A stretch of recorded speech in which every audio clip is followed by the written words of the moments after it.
साफ मसाले, खुशबू और प्योर झाग, टेस्ट से भर दे हर जुबान पे स्वाद। एवरीडे मसाले, देश का स्वाद।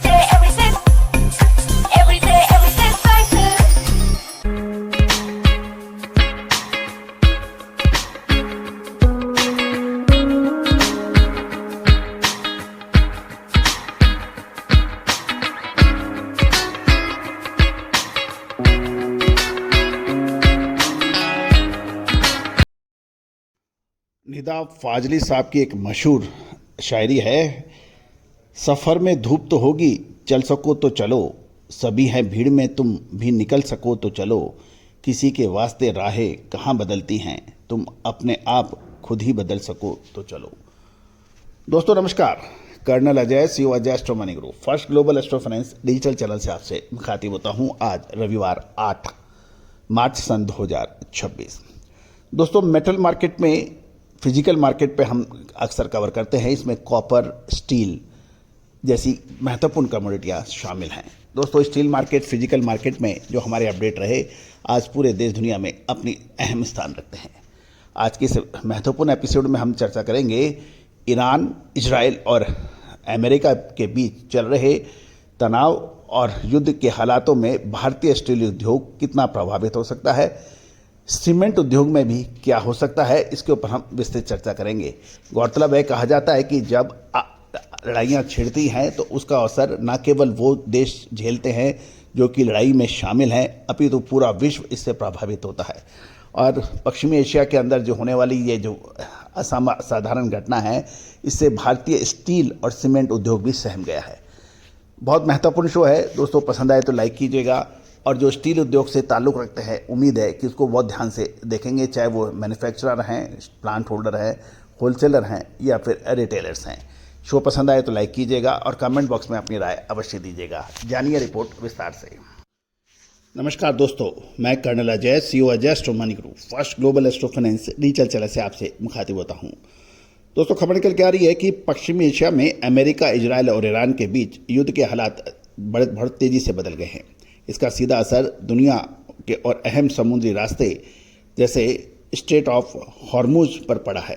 ये जल डमरू मध्य में न केवल कच्चे तेल के लिए अपितु भारतीय स्टील उद्योग की रीढ़ माने जाने वाले कच्चे मटेरियल, रॉ मटेरियल की सप्लाई के लिए एक चौक पॉइंट है। आज इस विशेष रिपोर्ट में हम डेटा और आंकड़ों के साथ समझेंगे, अगर ये रास्ता ब्लॉक अधिक समय तक होता है तो भारतीय स्टील सेक्टर पर कितना भयानक प्रभाव पड़ सकता है। अब हम समझ लेते हैं कि स्ट्रेट ऑफ हॉर्मुज की अहमियत हम बार बार क्यों आपसे बात कर रहे हैं। ओमान और ईरान के बीच स्थित ये जलमार्ग अपनी सबसे सक्रिय जगह पर मात्र 33 किलोमीटर चौड़ा है। ग्लोबल ट्रेड रिसर्च इनिशिएटिव जिसे GTRI और अन्य हालिया रिपोर्ट मार्च 2026 के अनुसार भारत ने 2025 में पश्चिमी एशिया से कुल 98.7 बिलियन का आयात किया था। और इस रास्ते से केवल तेल ही नहीं बल्कि अपितु स्टील व अन्य उद्योगों के लिए कच्चा माल भारी मात्रा में आवाजाही इसमें से एक होती है। भारतीय स्टील उद्योग के लिए जो कच्चे माल का आयात का जो है वो उसे डायरेक्ट रिड्यूस्ड आयरन यानी DRI स्पंज आयरन कहते हैं। स्टील बनाने के लिए DRI एक महत्वपूर्ण कच्चा माल माना जाता है। हालिया आंकड़ों के अनुसार साल 2025 में भारत ने पश्चिमी एशिया से लगभग $190 मिलियन का DRI डायरेक्ट रिड्यूस्ड आयरन जिसे स्पंज आयरन कहते हैं आयात किया है।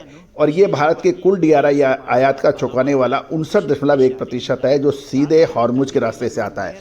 यानी लगभग 60% कच्चा माल जो है वो स्ट्रेट ऑफ हॉर्मुज के जरिए भारत आता है। साथ साथ जो स्क्रैप है, फॉरेस्ट स्क्रैप, खाड़ी के देशों से आने वाली स्क्रैप की सप्लाई में भी रुकावटें आनी शुरू हो गई हैं। बिगमेंट एक बड़ी कंपनी है, उसके अनुसार मार्च 2026 में की रिपोर्ट के अनुसार मध्य पूर्व में शिपमेंट रुकने के कारण दक्षिण एशिया में स्क्रैप की कीमतें 365 से $380 से जो 365 से $380 थी वो उछलकर अब 390 से $400 प्रति टन तक पहुंच गया है। भारतीय स्टील निर्माताओं की लागत यानी प्रोडक्शन कॉस्ट को ये सीधे असर डाल रहा है और इसकी बढ़त दिखाई दे रही है। दूसरा लाइमस्टोन जिसे चूना पत्थर भी कहा जाता है और डोमोलाइट भारतीय उत्पादन में फ्लैक्स के तौर पर इस्तेमाल होने वाला चूना पत्थर एक बहुत बड़ा हिस्सा संयुक्त अरब अमीरात यानी यूएई के रस अल खैमा स्थित मीना सक्र बंदरगाह से आयात होता है। भारत की प्रमुख कंपनियां जिंदल स्टील जैसी कंपनियों ने भी हाल में इसके बारे में चेतावनी दी है कि मिडिल ईस्ट में डोमोलाइट और चूना पत्थर की सप्लाई में देरी होने की आशंका है। दूसरी ओर पैटकोक स्टील और सीमेंट उद्योग में ईंधन के रूप में इस्तेमाल होने वाले पैटकोक का लगभग 4 से 6 लाख टन हर महीने स्ट्रेट ऑफ हॉर्म्यूज के रास्ते से गुजरता है। भारत इससे बड़े वॉल्यूम का एक बहुत बड़ा खरीदार है। मध्य पूर्व के में शिपमेंट की देरी से पैटकोक की कीमतों में उछाल आ सकता है। साथ साथ एलएनजी और एलपीजी की बात करें यानी ऊर्जा संकट, भारतीय स्टील उद्योग डीकार्बनाइजेशन के लिए प्राकृतिक गैस जिसमें एलएनजी और एलपीजी पर बहुत अधिक निर्भर है। भारत अपनी कुल एलएनजी का 68.4% पश्चिमी एशिया खासकर कतर से मंगाता है और लगभग 50% से अधिक एलपीजी भी इसी क्षेत्र से आती है। गैस की सप्लाई बाधित होने या महंगी होने से स्टील प्लांट को चलाने का खर्चा एनर्जी कॉस्ट काफ़ी हद तक बढ़ेगा। अब ये मान लेते हैं कि अब तो ये हमें समझ आ गया है कि हमारा रॉ मटेरियल और एनर्जी काफ़ी हद तक इस रास्ते पर निर्भर है। अब जान लेते हैं कि भारतीय कंपनियों और अर्थव्यवस्था पर क्या असर हो सकता है। हमें एक कॉस्ट पुश का साइकिल में प्रवेश कर रहे हैं। भारतीय स्टील मिलों के जो एक्सपोर्ट कार्गो मध्य पूर्व जाने वाले थे वो बंदरगाहों पर फंस गए हैं। भारत हर महीने 60 से 70 हज़ार टन स्टील मिडिल ईस्ट भेजता है जिसकी फिलहाल बुकिंग अभी रुकी हुई है।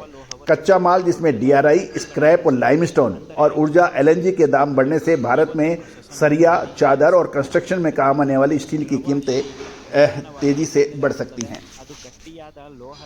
कुल मिलाकर ये लड़ाई 2-3 देशों में नहीं जबकि स्ट्रेट ऑफ हॉर्म्यूज की वजह से कोई भी लंबा ब्लॉकेज भारतीय स्टील सेक्टर के लिए एक बड़ा झटका साबित हो सकता है और ये संकट एक विदेशी युद्ध नहीं बल्कि आपके घर बनाने के खर्चे से लेकर देश के इंफ्रास्ट्रक्चर प्रोजेक्ट तक को महंगा कर सकता है।